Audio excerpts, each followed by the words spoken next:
नमस्कार, आपका स्वागत है आपके अपने चैनल वास्तुगुरु में। आज का एपिसोड बहुत ही महत्वपूर्ण है। आज के एपिसोड में मैं बताने जा रहा हूं कि आपके घर, फ्लैट, अपार्टमेंट, बिजनेस यूनिट या फार्म हाउस आदि में पूजा का स्थान कहां पर होना चाहिए, उसकी सही दिशा क्या होगी और सही स्थान क्या होगा। हमें इनके अंदर मंदिर का निर्माण करवाना चाहिए अथवा नहीं करवाना चाहिए, इन सारी बातों की विस्तार से हम चर्चा करेंगे।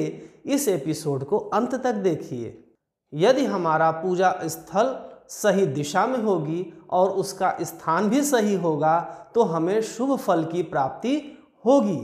यदि इनका स्थान अथवा दिशा गलत होगी तो हमें शुभ फल की प्राप्ति नहीं होगी। इन सारी बातों पर हम एक एक करके प्रकाश डालेंगे ताकि आपकी सारी शंकाओं का समाधान हो सके। यदि आप हमारे चैनल पर नए हैं तो हमारे चैनल को सब्सक्राइब, लाइक और शेयर करें एवं बेल आइकॉन जरूर दबाइए, जिससे आने वाले एपिसोड की पहली सूचना आपको मिल सके।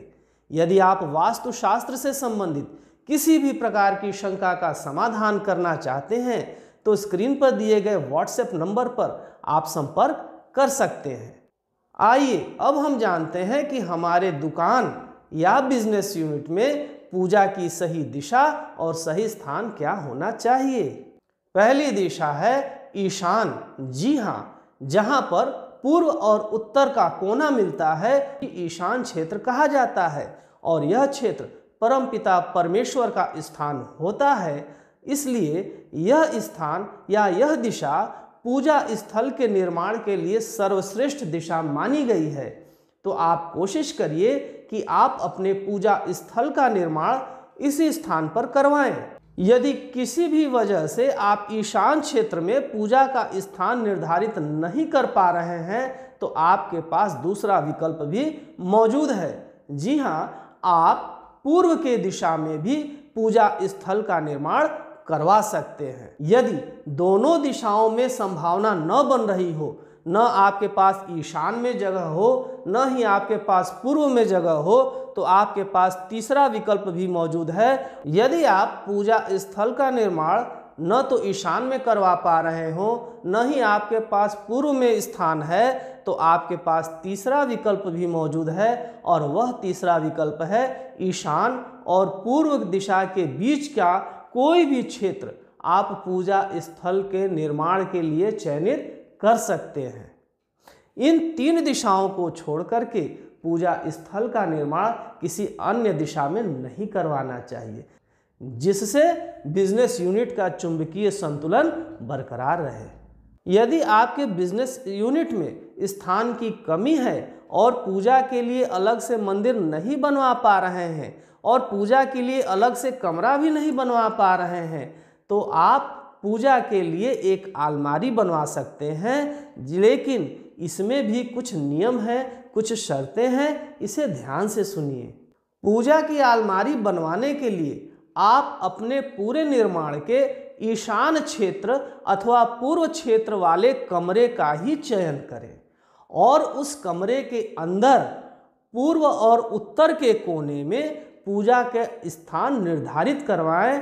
अर्थात पूजा की अलमारी का निर्माण कोशिश करें कि ईशान या पूर्व क्षेत्र वाले कमरे के ईशान कोण में ही हो। पूजा की अलमारी यदि आप अलग से बनवा रहे हैं तो इस बात का ध्यान रखिएगा कि पूजा की अलमारी फर्श से कुछ ऊंचाई पर हो, जिससे पूजा करते समय देवता का स्थान आपसे ऊपर हो। इस बात का विशेष ख्याल रखें। यदि आप पूजा के लिए रेडीमेड अलमारी खरीद रहे हैं या काउंटर खरीद रहे हैं तो आप उसको अपने ईशान क्षेत्र या पूर्व क्षेत्र वाले कमरे में ईशान क्षेत्र की दीवार या पूर्व की दीवार पर ही उसको सेट करवाएं। अब हम बात करते हैं कि पूजा की अलमारी पर तस्वीर की स्थिति क्या हो या जो मूर्तियां हमने रखी हैं उसका चेहरा किस तरफ रहना चाहिए। आपको ध्यान रहे कि पूजा करते समय आपका मुख हमेशा पूर्व दिशा की ओर हो और देवता का मुख हमेशा पश्चिम की दिशा की तरफ ही हो। एक बात का विशेष ध्यान रखें कि अपनी पूजा की अलमारी पर कर्टेन यानी कि पर्दे जरूर लगाएं और रात को सोते समय पर्दे को बंद कर दें और सुबह ईश्वर को प्रणाम करके ही पर्दे को खोलें। एक और बात का आपको विशेष ध्यान रखना होगा कि पूजा कक्ष के पेंट का रंग, जी हाँ, उसका रंग कैसा हो, इस बारे में विशेष ध्यान रखें कि सदैव उसका पेंट पॉजिटिव एनर्जी देने वाला अर्थात सात्विक रंग का होना चाहिए। तो यह थी पूजा कक्ष के बारे में विशेष जानकारी जो आपके घर के लिए, आपके परिवार के लिए सुख शांति और समृद्धि के लिए बहुत ही आवश्यक है।